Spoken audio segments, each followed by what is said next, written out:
There is a moment in language learning where the work stops looking like work. You stop studying, you start watching shows, and reading things you actually enjoy.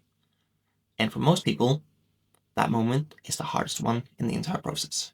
Not because it's difficult, but because it feels like cheating. This video is about that moment, the day you're supposed to put the studying down and start consuming. The biggest thing people get wrong about language learning is that they think it gets harder as you advance. You finished one step, so the next step must be more complex. Studying must get heavier. But it doesn't work like that. The work stays just as simple. What changes is your foundation. The things that were hard at the start aren't hard anymore. And that's exactly why you're ready to move past them.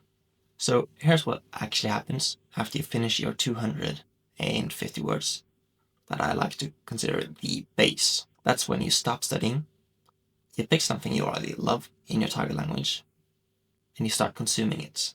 This is where people freeze, because sitting down to watch a show or read a manga doesn't really feel productive.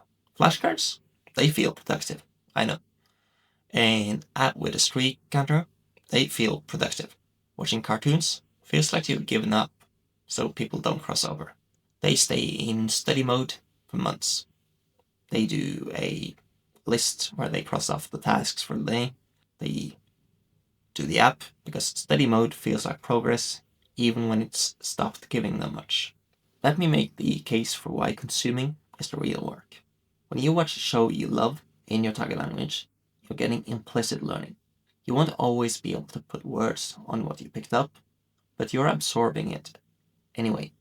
And it's far easier to follow something that was built to be engaging than a stack of flashcards that were built to be memorized.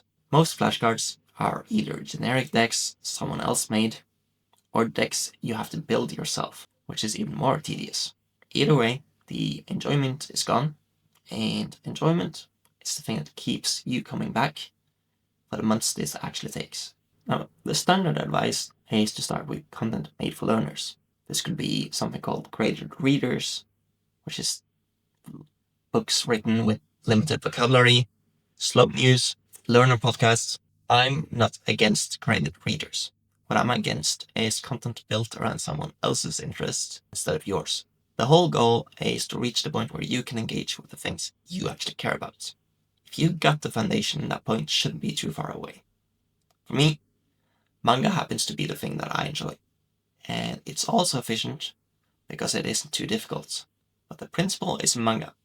The principle is your interest. This is also why familiarity matters so much, and it goes deeper than just comfort. When you reread something you already know, you might be starting at 70% comprehension. But because you remember the story, you catch a small detail. That detail hands you another word or two, and suddenly you're over the 80% line, where it becomes genuinely enjoyable and you start learning faster. Rereading something familiar is the bridge to that threshold. And on top of that, good content in your target language can be hard to find. If you reread or rewatch something you already love, you're guaranteed to enjoy it. I should be honest about my own bias here. I reach for reading first, and I'd point most people toward reading before watching. That's my preference, not a law. Reading does have its benefits though. Reading lets you control your own pace, and you can take it anywhere. And you don't have to rewind constantly the way you do early on with audio. For me, that's the most efficient path. But plenty of people would rather watch something at 0.75 speed and enjoy that rather than pushing through it. If watching is what you'll actually do, then keep watching. The best content is the content you'll come back to. So what if the thing you love barely exists in your target language? This is more solvable than people think, and most of it comes down to research you do before you start. Most people have more than one interest, and at least one of them usually has content available. A lot of things exist dubbed or translated. YouTube has auto-translated subtitles. Netflix has dubbing across a lot of titles. If you really need to, a VPN makes it look like you're in another country, and it opens up content libraries there. Those are all real workarounds. But the clear move is this. If you can't find content for your own interests, or you don't have a clear picture of what you'll consume once your foundation is built, you might have picked the wrong interest. Do the research first, and you can avoid the entire problem. That connects to how you choose your 50 interest words. Content comes first, then the words, and you can be smart about which words you pick. When I built the Pokemon words for my own Ukrainian, I deliberately skipped the type names because I knew that I'd pick those up effortlessly once I started reading. So spending study time on them would be a waste. Instead, I chose words I knew would be useful, but that I wouldn't easily absorb on my own. Pick the interest first, and if you know it well, you can use that knowledge to choose words that you actually know, and those words will have earned their place. If you don't want to create your own interest pack, then just use the app that I made, and it takes care of that process. So why do so many people never leave study mode? A lot of it is that reading in a non-language feels foreign and risky. Most people went through years of language classes in school and never once got comfortable reading in language. 3 years, 5 years of French or Spanish or German, and they still can't read it. So when they reach the point where they're supposed to open a book, every instinct says that they're not ready because they've never done it before. Apps genuinely make this worse in a quiet way. Most apps teach far too much general vocabulary. You might be able to read once you hit 1,000 words, but almost nobody gets that far. Most people burn out way sooner, and the app never tells you that you're actually ready. It doesn't say, you can function without me now. Go read something.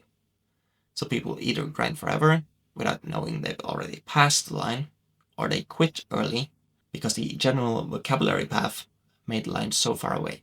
I've watched this play out with my own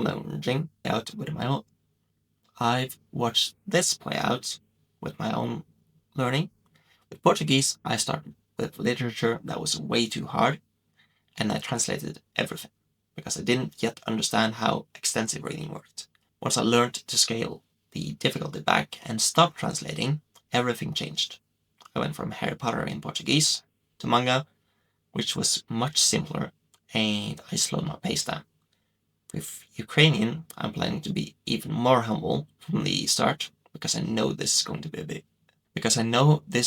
a bigger challenge, considering it has a new script as well. And I'm going to be strict about how little I look up. Ideally, it will be nothing at all. Even now, just trying a few pages of the Pokemon manga in Ukrainian, I'm already getting something. The Pokemon keep their names, just written in a different script, and now that I know the alphabet, I can see how those names map onto what I know in English. I can almost guess how a name will be spelled. That's the language teaching me something without me studying it. Here's how you know you've actually crossed into this step. It's not a feeling, because the feeling will lie to you. It's a test, and if you can do the rough math and figure out that you understand about 80% of what you're reading, you're actually exactly where you should be. It's going to feel difficult. That's fine. Difficult and on track are not opposites. You're in the right place. And the only thing you do is to keep on reading or keep on watching, if you prefer that. So where does this lead? When this step starts feeling easy, when you're up around 95% comprehension, that's when you're ready to start producing. Talking to an AI, talking to a real person, if you have one available, that's also when you start leveling up. Harder content or a new genre is also something worth considering, just to keep on expanding your vocabulary. If you specialize in reading the whole way, this is also the point where adding some watching starts to make sense. And if you've only been watching, I'd add some reading here too.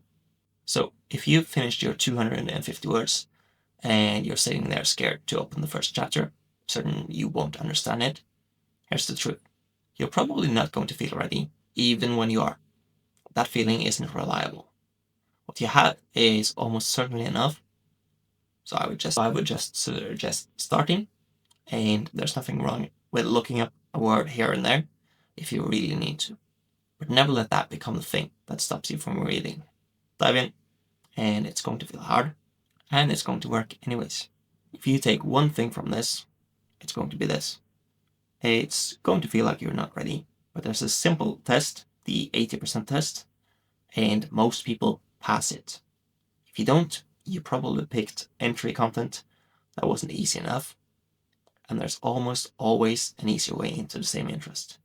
There are graphic novels of Harry Potter. You don't have to start with the books. There's the Pokemon manga, not just the series. If you really prefer reading and find that easier, you don't have to start with the heaviest version of the thing you love, and do your best not to look up too much. Everything you need to walk this path is on the channel, and if you want a community, that's also free, and it's linked below, along with a free 200-word PDF with the basic vocabulary you should need before starting to read.